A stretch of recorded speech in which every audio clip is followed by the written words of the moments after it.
Hey everyone, Mr. Happy here, and in this video, I'm going to be sharing with you all of the new Blue Mage spells that were added in patch 6.45. It's not a very long list, and finding most of them is going to be really straightforward. There's going to be a lot of dungeons, some trials, and some normal mode raids, so you're going to have to go out of your way to find a group to get a lot of these, but most of them are, well, either okay to pretty good, but we'll go over that as we talk about each individual skill. Before I tell you where to get the new skills, however, how about a quick leveling guide, because this is a trick specific to the level 70 to 80 range for Blue Mage. Now, if you go over to the Tempest and you fly to the north side of the map near the exit to Kholusia, you'll find a ton of leeches and clionids. The clionids will actually eat the leeches on occasion, but if you pull the leeches and pull them into the clionids, when they get eaten, you'll get all the experience for it. So all you're going to want to do is put on all your defensive skills, Ethereal Mimicry, Tank, and Mighty Guard, just fish these things into each other, and as the leeches get eaten, you run to the next pack of leeches and clionids and do that over and over and over again until you get from level 70 to 80. If you're all alone, you will get the leveling done in no time, but you can normally support 2, maybe 3 Blue Mages per server in an instance of the Tempest. If it's too full for you, or even if there's just anyone there and you'd rather find one all to yourself, feel free to hop to another server or another data center in your region if that is an option. But this is probably going to be the fastest way to level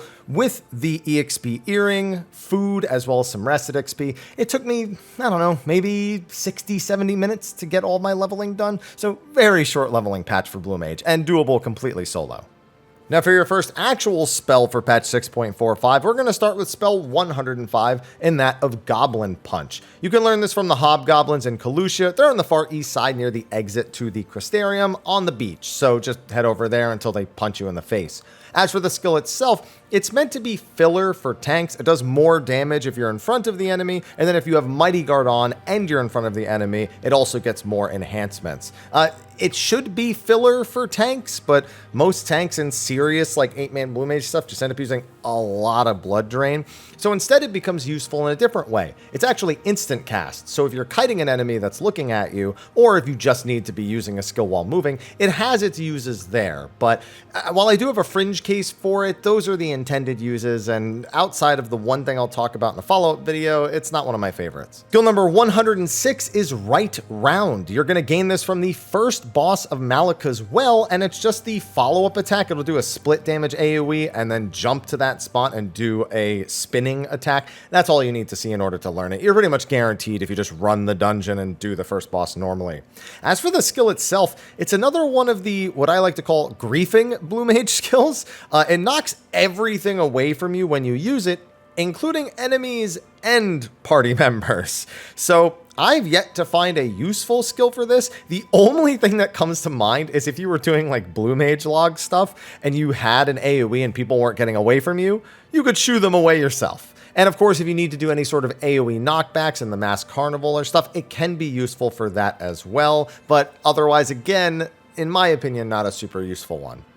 Spell number 107 is Shiltron, and you can get this from any of the armadillo mobs that are just outside of the Malikah Well dungeon entrance in Amaurot, so like the southwest side of the map.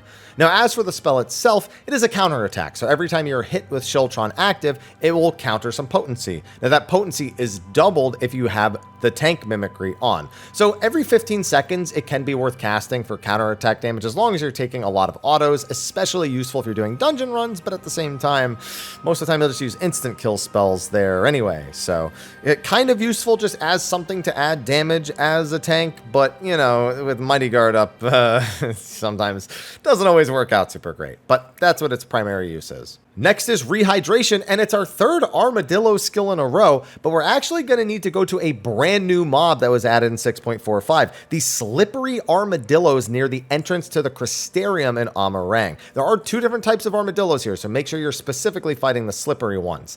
Now, Rehydration is a self-heal, and there's nothing wrong with that, but it's got a really long cast time, so I don't expect very many people will be using this one, unless you really don't trust other people to heal you. Our next one's super easy, Breath of Magic. This is just gotten from the Whalaqee totems when you get to level 80. So just head back to the Blue Mage vendors in Ul'dah when you hit level 80 and you can grab this spell. It is a super powerful damage over time spell. It's very much the Flare Star equivalent if you've done Bozja, where only one Blue Mage can be applying this at a time. So if multiple Blue Mages try to apply it, it just overwrites the other Blue Mage's dot. So if you're doing any organized content, make sure only one Blue Mage has this on.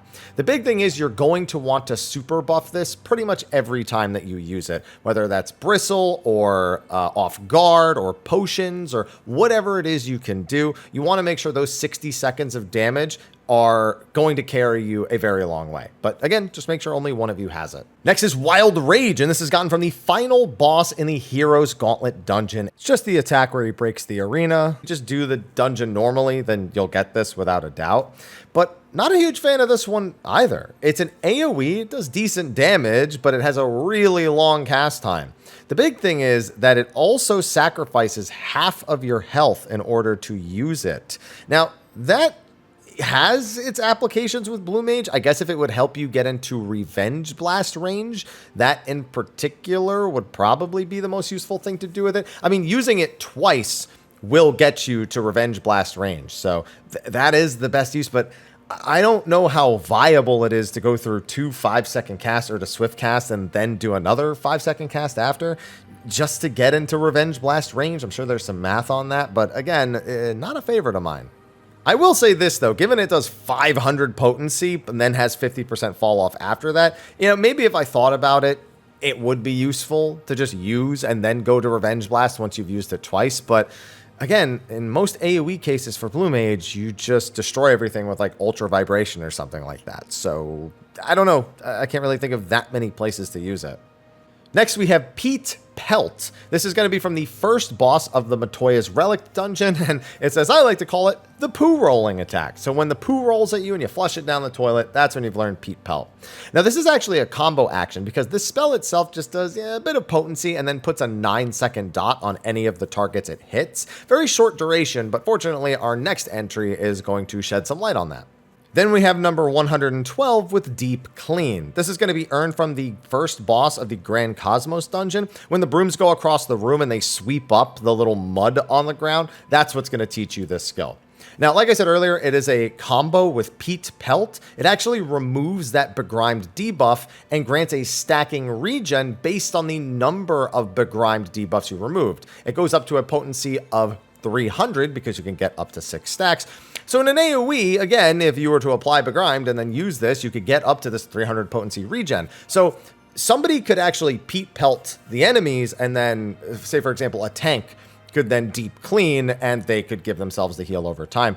Again, there's probably uses for that, but it's one of those things I just don't see being used very often, especially because, again, the place where you need the most healing ends up being on 8-man bosses where you very often don't have multiple targets. If anything, this is something you would more use if you were just soloing dungeons and stuff as a Blue Mage, because on a trash pack, this becomes incredibly useful. But, it's just another mess skill for me, which is a lot of spells this patch. Number 113 is Ruby Dynamics. This is gotten from Ruby Weapon, and at some point in the fight, he'll jump to a side and do a donut AoE and slash in front of him. Yeah, that's it. As soon as you see that attack, you're good to go. And that actually happens in phase 1. So if you just want to leave the instance after phase 1, you can just be done with this at this point. You'll get it as soon as phase 1 is done. It shares a cooldown with Chelonian Gate and Rose of Destruction and does, okay AoE damage, I suppose, for sharing with those two skills in particular. But I guess that's the only reason you take it over Rose of Destruction, is if you just wanted another AoE skill. So I've yet to really use the skill at all. The next spell is number 114, Divination, Rune. This is Titania's tank buster, so just by doing the fight normally, you'll get it. As for the spell itself, it's actually a conal AoE that gives you back MP per enemy you hit. About 200 MP. In fact, it is 200 MP per hit. Now, for reference, Blood Drain is 500 MP on one target at a potency of 50 damage. This is 200 MP for every target hit, and does 100 potency. So this does more damage, and if there's a lot of enemies, it's way better for the MP generation. So that's the effective use for it, but I've yet to, again, be in a situation where I use it very often. Next up is Dimensional Shift. This is gotten from E1 normal against Eden Prime, and it's just Eden's room-wide AoE. Now, much like Eden's room-wide AoE, it actually does max HP damage. The Blue Mage equivalent does 30% max HP damage. Now, it's really good if AoE mobs are immune to instant death, but aren't immune to stuff like Missile or Tail Screw. You probably won't use it too much outside of the Carnival, though. There's definitely a few older missions that this is useful for, but again, I just can't justify the use of it very often, only in those fringe cases. Number 116 is Conviction Marcato. This is gotten from the Mount Gulg final boss when they fire off a line AoE not too long into the fight. The basic use of the spell is another filler option. It does the same potency as most of your other filler spells. The big difference is that it actually combos with another spell that you'll get from another instance, in that of Winged Reprobation. When that skill is at full stacks, that will make this spell hit even harder. So when we talk about that spell, it will make more sense. The next spell on the list just might be the most disappointing of them all, in that of Force Field. It's another Whalaqee totem spell, and you'll learn it after learning 120 other Blue Mage spells, so almost everything in your Blue Mage log. As for its actual effect, it will either reduce the physical damage you take by 50% or the magical damage you take by 50%. There's no way to influence that. It's random every time, and so you are gambling on the mitigation, because if you were to get the wrong one, it would do nothing on a 2-minute cooldown. Why would I use this? Do I really want to take that chance? No, I don't. So I have no recommended use for this. Number 118 is next with Winged Reprobation. We mentioned this a couple skills ago, and this is going to combo with number 116, Conviction Marcato. This is learned from Crown of the Immaculate in the second phase. Since you're just doing normal mode, there actually is that first phase against Innocence. And it's basically the attack with the rotating swords that are going to be going into the ground. There's a safe spot, or you could rotate with them, but it's really hard to miss because it's really early into the fight. As for Winged Reprobation's effect, it actually does 300 potency to the first enemy hit with some 50% fall off on all remaining enemies, but you actually can use it up to 4 times back to back to back. Now, if you use it when it's only at 0, 1, or 2 stacks, then you'll actually get the cooldown refunded to you immediately and can use it again. And it has a really short cast time as well. However, once you use it at 3 stacks and go up to the maximum of 4, the skill will finally go on cooldown, and Winged Reprobation stacks will become Winged Redemption stacks. With Winged Redemption, you increase the potency of Conviction Marcato all the way up to 440. Between these two skills, they do 1600 potency, actually 1640 potency. And because it's physical damage, it is incredibly useful in any carnival event where you need physical damage. Hint, hint, wink, wink. On top of that, it's just really good damage overall, and it is a 90-second recast. So this is something you may want to consider if you're using Conviction Marcato, or you can afford to use Conviction Marcato as your filler spell anyway, because it's just going to make that spell even stronger. Granted, I also know what it's like to try to fit this kind of thing into a burst window, especially if you're already using Super Naka and all the other spells that you might be using, but hey, if you can fit it in, it works really well.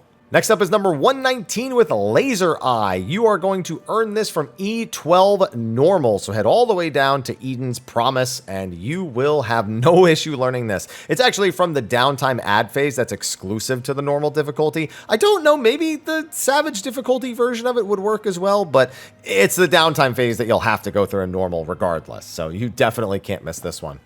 As for the skill itself, you can use it as an AoE filler, but it'll actually knock any nearby enemies away from your target. There's a few carnival missions where this is useful, and in most cases, it's completely harmless. So if you just like shooting lasers out of your eyes and it won't hurt, go ahead and use it. Number 120 is Candy Cane, and this is actually gotten from the first boss in the Dohn Mheg dungeon. Now, this is actually an equivalent to Magic Hammer, except that it is the feint equivalent to Magic Hammer. Whereas Magic Hammer will reduce the intelligence and mind of the opponent, Candy Cane lowers the strength and dexterity by 10% for 10 seconds. So this is really good to bring for grouped up Blue Mage content to reduce physical damage if there is any coming from the boss at all. At the very least, it helps with auto attacks, and there are a lot of auto attacks that really hurt Blue across the various 8-man raids and trials. So very least it's auto attack mitigation. It does have a potency of 250, which isn't bad as well, but you're really bringing it for that feint use. And it even restores 10% of your max MP, so that's not bad either. Next up is Mortal Flame, and this comes from the final boss of Grand Cosmos. At one point, it will light all 4 players on fire, and you have to pass that fire to a piece of furniture, or you will die when the Mortal Flame wears off. As for its effect when you use it, it is actually a permanent until the enemy dies dot application. It just deals 40 potency every 3 seconds until the target is dead. So you apply it once at the start of the fight and never again. Now, much like Breath of Magic, only 1 instance of Mortal Flame can be active. So in group content, make sure you know which of you is actually going to be using Mortal Flame. I highly advise fully buffing Mortal Flame more than any other skill, since it will get the most mileage out of buff applications. You will use it once, fully snapshotted, under buffs, and it will tick for the rest of the fight. What else is there to say? Now, this does lose use in certain raid encounters if you're doing the 8 Blue Mage achievements, because some bosses do not survive for more than a couple of minutes at a time, or you use Final Sting, or any of those things can lessen the effect of it. So if you are doing very short encounters, it's still okay to bring, but you may want to consider fully buffing Breath of Magic for the 60 seconds that gets, as opposed to fully buffing Mortal Flame. Number 122 is Sea Shanty, and this comes from the second boss of the Matoya's Relict dungeon. It's actually the end of the ad phase, the giant room-wide AoE that you stand on top of the cloud to avoid, and this one's pretty good. It does 500 potency, instant cast, 2-minute cooldown, like a lot of the primal skills actually do. It's a very similar use, but if it's raining, showering, or thunderstorms, it actually does 1,000 potency.